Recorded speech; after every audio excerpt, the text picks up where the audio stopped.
बिहार चुनाव में 2 बजे तक लगभग ये आंकड़ा आ चुका है कि एनडीए स्पष्ट बहुमत के साथ, पूर्ण बहुमत के साथ, एक सुनामी के साथ लगभग सरकार बना रही है। एनडीए 200 पार जा चुका है, लगभग 201 सीट पर आगे चल रहा है। अब सबसे बड़ा सवाल उठता है कि महागठबंधन के इस हार की वजह क्या है? क्यों महागठबंधन एक तरफा चुनाव हार गया बिहार चुनाव 2025 में? तो अगर महागठबंधन की हम हार की बात करें तो सबसे खराब प्रदर्शन किया है कांग्रेस पार्टी ने। कांग्रेस पार्टी अभी तक मात्र 4 सीटों पर आ गया है, उनका स्ट्राइक रेट 10% भी नहीं है। कांग्रेस पार्टी ने बहुत ही ज़्यादा खराब प्रदर्शन किया। वो 61 सीटों पर लड़ रहे थे, 10 सीटों पे उनकी फ्रेंडली फाइट थी, पर कोई अच्छा रिजल्ट नहीं था, ना उनके नेतृत्व की तरफ से, ना छोटे नेताओं की तरफ से। कांग्रेस पार्टी के जो चुनाव प्रभारी थे कृष्णा अल्लावरू, उनके और आरजेडी के बीच में कोई तालमेल नहीं लग रहा था। गठबंधन के अंदर इनकी एक बहुत बड़ी कमी थी कि आरजेडी और कांग्रेस का तालमेल बैठ ही नहीं रहा था। कृष्णा अल्लावरू तेजस्वी यादव से मिलने के लिए तैयार नहीं थे, तेजस्वी कृष्णा अल्लावरू से मिलने के लिए तैयार नहीं थे। इसके चक्कर में 10 सीटों पर ये आमने सामने लड़ रहे थे। सीट शेयरिंग में देर हुई, चुनाव प्रचार के लिए इनकी देर हुई। इसके अलावा एक और बहुत बड़ी वजह है वोट चोरी। राहुल गांधी जो थे वो चाहते थे कि पूरा का पूरा ये चुनाव महागठबंधन वोट चोरी के मुद्दे पर ही लड़े, पर तेजस्वी यादव शायद इससे नाखुश थे, क्योंकि तेजस्वी यादव जानते थे कि जो वोट चोरी का मुद्दा है वो कहीं ना कहीं सिर्फ बीजेपी पे फर्क डालेगा, जेडीयू पर या एलजेपी पर या अन्य पार्टियों पर फर्क नहीं डालेगा। इसलिए दोनों में तालमेल बिगड़ा और आखिरी में परिणाम सबके सामने है। एनडीए स्पष्ट बहुमत बना रहा है, क्योंकि महागठबंधन के अंदर एकता बिल्कुल ही नहीं थी। उन्होंने अपना मैनिफेस्टो बहुत देर के बाद निकाला। जब मैनिफेस्टो निकाला तो उनके पास मात्र 15 दिन बचे हुए थे। अब 15 दिन में वो सही से प्रचार प्रसार नहीं कर पाए। अगर करते तो शायद आज परिणाम कुछ और होते। आखिरी के 15 दिनों में तेजस्वी यादव ने 171 रैलियां भले ही की, पर उसका परिणाम में कोई फर्क नहीं दिख रहा है।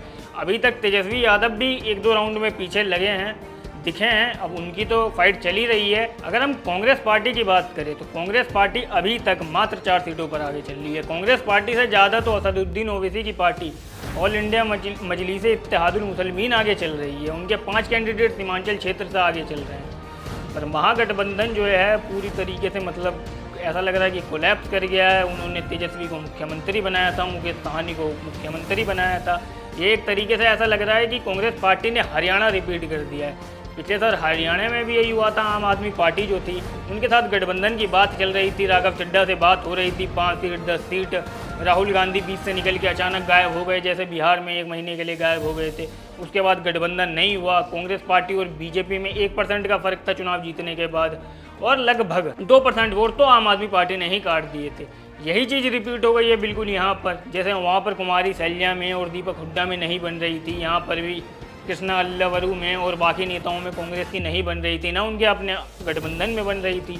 1 महीने तक तेजस्वी यादव कृष्णा अल्लावरू से नहीं मिले। एक बार तेजस्वी यादव राहुल गांधी से मिलने के लिए दिल्ली भी गए, पर उसका भी कोई फ़ायदा नहीं हुआ, क्योंकि राहुल गांधी टाइम ही नहीं निकल पाए। इसके थोड़े दिनों के बाद जब चुनाव का नॉमिनेशन की आखिरी तारीख थी 23 तारीख, अशोक गहलोत जाते हैं तेजस्वी यादव के पास। वो लोग साथ में आके प्रेस कॉन्फ्रेंस करते हैं और कहते हैं कि समझौता हो गया, पर वो किस तरीके का समझौता था, क्योंकि कांग्रेस पार्टी 61 सीटों पर लड़ रही थी, उन्हें ना उप मुख्यमंत्री दिया गया था ना कुछ। बस इतना समझौता हुआ था कि तेजस्वी यादव मुख्यमंत्री के उम्मीदवार होंगे और मुकेश सहनी उप मुख्यमंत्री के उम्मीदवार होंगे। और यही महागठबंधन की हार की सबसे बड़ी वजह बन गई है। एनडीए एक सुनामी की तरह आई बिल्कुल। भाजपा 91 सीटों के साथ बिहार की अब सबसे बड़ी पार्टी बन चुकी है। जेडीयू 89 सीटों के साथ दूसरी सबसे बड़ी पार्टी बन चुकी है। और एलजेपी चिराग पासवान 22 सीटों के साथ बहुत बड़ी अब बहुत बड़े मार्जिन पर चले जा चुके हैं। अब वो बिहार में 4थे नंबर की पार्टी बन चुके हैं। अब ये तो 2 बजे तक का आंकड़ा है। अब ये आंकड़ा लगभग फाइनली आंकड़ा इसके आगे पीछे ही रहेगा। अब इसमें तो बदलाव नहीं हो सकता है, क्योंकि ये बहुत बड़ा नंबर होता है। किसी ने अंदाज़ा नहीं लगाया था। सारे एग्जिट पोल जब आए थे तब आरजेडी वाले कह रहे थे कि कल एग्जिट पोल गलत साबित होगा, और कहीं ना कहीं एग्जिट पोल गलत भी साबित हो गया, क्योंकि सब ने बीजेपी को 147 से 167 तक सीटें दी थी, पर बीजेपी 200 क्रॉस कर गई। तो एग्जिट पोल तो सारे लगभग सही में गलत हो गए। बीजेपी की जो लहर आई उसने पिछले साल का महाराष्ट्र याद दिला दिया। महाराष्ट्र का भी यही सिनेरियो तो 280 में से बीजेपी लगभग 210-20 के करीब एक तरफा जीत गई थी। यही इन्होंने बिहार में फिर दोहरा दिया। 2010 में भी ऐसा ही कुछ सीन रहा था। 2010 में भी बीजेपी की 91 सीट आई थी।